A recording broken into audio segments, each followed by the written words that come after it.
Hey, I'm Zain Sabihana. I'm Caitlin Hicks. And I'm Rachel Vesper. So we're talking about bird coloration. So, we'll be talking about the intentional handicap of bird coloration with regards to mating and predation. So, before I start off this presentation, how about a little quiz? So, which of these two birds is the male? Is it the one on the left or the right? If you said the left, then you were right. On to the next one. So, the same question. Which of these two birds is the male? Is it the one on the left or the right? If you said the right, then you were right. And lastly, which of these two birds is the male? So great job, it's the one on the left. But how do you know this? Most of us were taught at an early age that male birds are much more colorful than female birds. But why is that? Well, first we'll talk about how birds got their coloration in the first place. So this is the earliest fossil of a perching bird. It doesn't look too colorful, does it? Well, it may have looked something like this. So, 56 million years ago, a Passeriformes, or a perching bird, was the earliest bird to have shown pigmentation on its feather after the extinction of dinosaurs.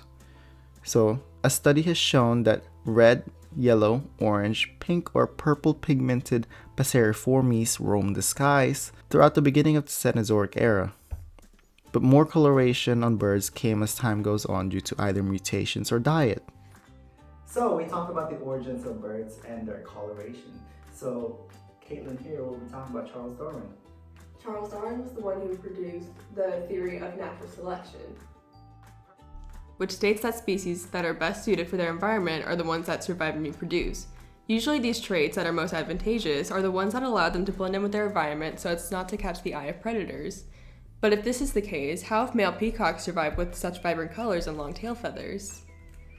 Thus arose Darwin's theory of sexual selection, stating that females choose males based on how visually attractive they are so that their genes are likely to be passed on to offspring that are likely to also have these traits. In regards to peacocks, females tend to choose males who are more vibrant and stand out against the environment with brighter colors and longer tail feathers. But is that all there is to it? That seems kind of simplistic. What do you think, Zane? I read this research about the unprofitable prey theory. So let's talk about that. Now that we talked about sexual selection, let's talk about the unprofitable prey theory. A study in University of Liverpool in UK has suggested that bright-colored birds are seen by predators as species that are too exhaustive to hunt, or too difficult to catch. Due to this association, this means that colorful males must have survived an environment with predators due to their coloration.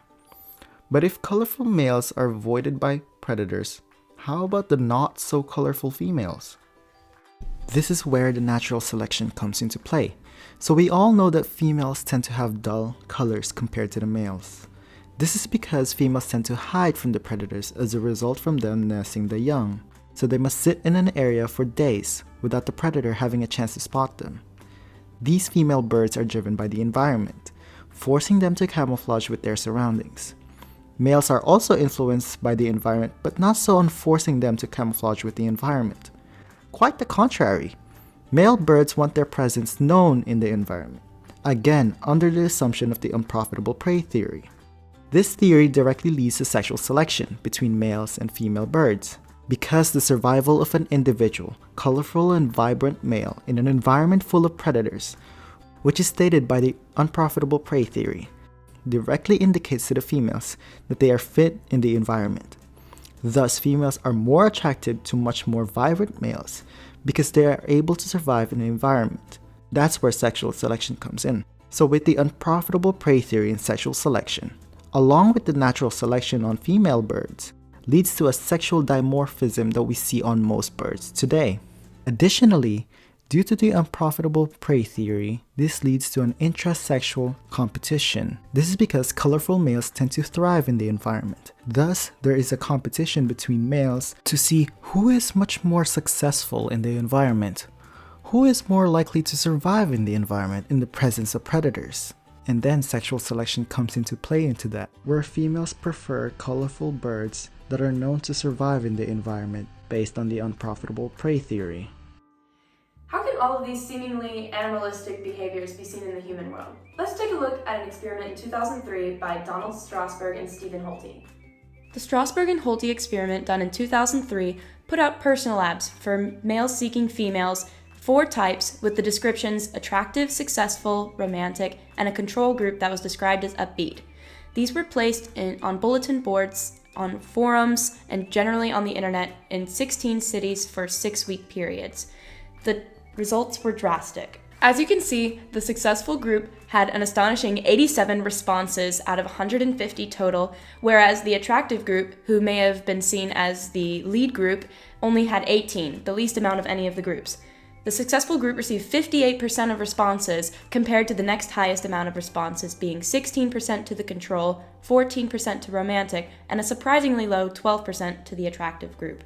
Why is wealth seen as such an attractive trait? Is it possible that in the human community, wealth is the equivalent of colors in the bird community? Incorporating the unprofitable prey theory into humanity, in modern day society, money is seen as power, and often a successful trait for a man to have. As far as the unprofitable prey theory goes, it's not so much as a predatory thing, but more intersexual competition between men. There's an intimidation factor, or alpha male syndrome. If a poor man sees an obviously wealthy man flirting with a woman he is attracted to, is he more or less likely to intervene than if the situation were reversed? This could be seen as wasted energy for the competitor male, because if the woman is almost obviously going to choose the man that can provide for her family, then why would he even bother? With this example, the successful man in the personal ad was a law firm owner and a very successful attorney. Thus, prosperity can be seen in comparison to the animal world as him being well provided in the case of taking care of a family. He would be very successful in this area, taking care of the female and their children. This can also be seen as a display of intelligence because he obviously had to go to law school to become an attorney, and just the confidence in general for him to put out this ad and display his wealth and what he's acquired over his lifetime is another attractive trait for him in the benefit of the female's eyes. The way we could take this into the human world even further would be this possible study idea. At what point does perception of physicality triumph wealth in the eyes of an American woman?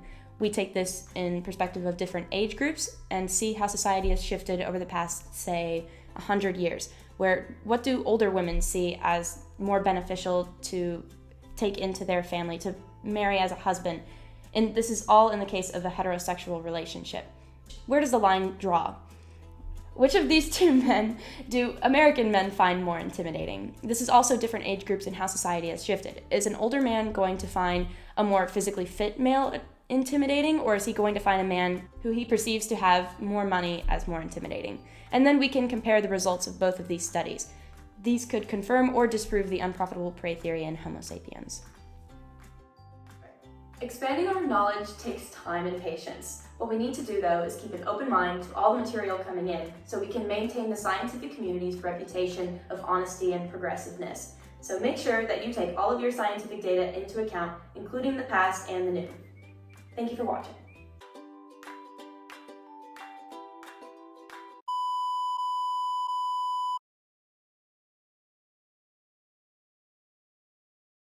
Including the past and the new.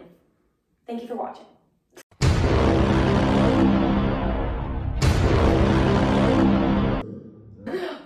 What is that? The origins of bird coloration. So Caitlin here is going to talk about Charles Darwin and the natural selection. No, that was what I was going to say. Oh my god. Okay.